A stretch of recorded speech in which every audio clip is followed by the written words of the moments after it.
Okay, I'm not internet aristocrat, but I tell you what, I think another one needs to be done. When you hear the word phobia, it's a suffix for fear. For example, I have a fear called arachnophobia. It's the fear of spiders. I really don't like those eight-legged boogers. This is an actual psychological condition. What I have learned when listening and reading about politics is that the word phobia is used incorrectly. It's used simply as hyperbole. Take, for example, transphobia. This is not a real psychological problem. This is a completely fabricated word with political purposes. There is no real transphobia. I like to think in things in 3 easy steps that you can use. The first thing is you need to identify the topic, the issue at hand. Second, you need to formulate an opinion, good, bad, or indifferent. And the third thing is to formulate an action. So when we talk about transsexuality or transphobia, it's basically somebody who wants to change their gender from male to female or from female to male. The funny thing is that male to female seems to be very popular among the social justice crowd. But there is such a thing as female to male. These transsexuals who are going from female to male are looked at as gender traitors going over to the dark side.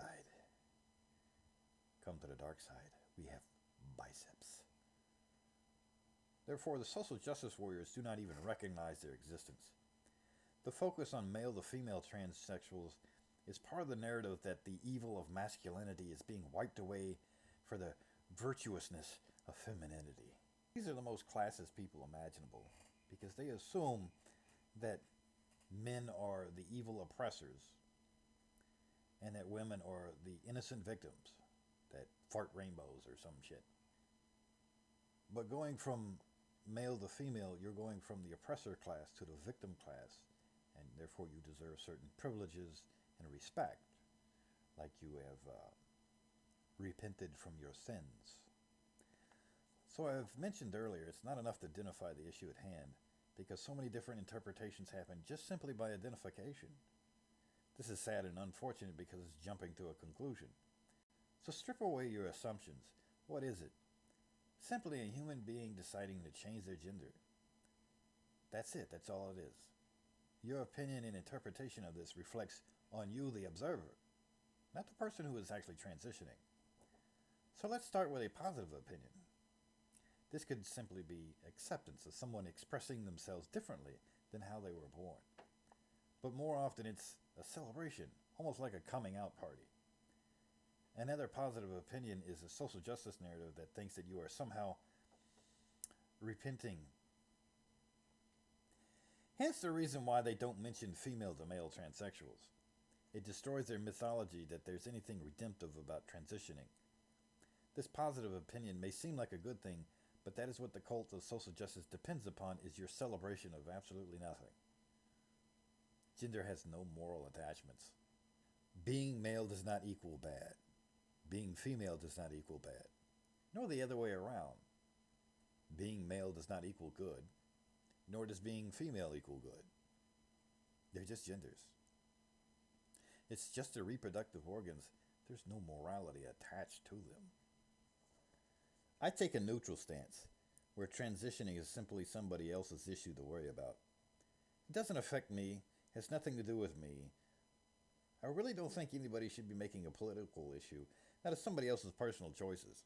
But the social justice narrative is dependent upon that idea, that these people are transitioning from male to female or somehow being oppressed. They aren't being oppressed, because very few people even know about transsexuality in the first place. But those that do have formulated an opinion in the negative are not doing it out of fear. If somebody has a negative opinion and thinking something is disgusting makes them a bigot, then every feminist is a bigot for thinking masculinity equals disgusting. Well, it's the third thing. Taking an action. It does not logically follow that an action has to happen. My neutral stance, it seems very obvious, that is to completely ignore it. It has nothing to do with me. But to have a negative opinion of somebody's transsexuality it still does not logically follow that you have to do anything. But for some reason, the social justice warriors, that if you have a negative opinion on transsexuals, that you have to follow through with that action. This is just binary thinking. You know, that if X is bad, then it must be destroyed or condemned in some way. They perceive themselves to be the higher thinking person, the more intelligent person. Thus, their way of thinking is the correct way of thinking. It's just a victim complex of the social justice warrior. They have to imagine and invent a boogeyman that is the mirror opposite of themselves. The reason why I put out non sequitur is because just because something is wrong does not mean that its opposite is correct. This is the problem with binary thinking. Let's assume for a moment that transphobia is incorrect. That's false. It does not logically follow that celebration of transsexuality is correct. You can actually say that it's very much immoral. To refuse what you are and bend to the will of somebody else because your ideology says that women are better for completely arbitrary reasons. It's completely and utterly false that transitioning will do any help. The binary thinker has a problem with not understanding that, you know what? Just because being rude to somebody about their choice of gender is wrong, it does not make you right. I understand that you're able to comprehend the idea of not judging somebody guilty and thinking that transphobia is incorrect because you judge somebody guilty of something that's not really a crime. But the same thing on the other side. You can't judge them innocent either.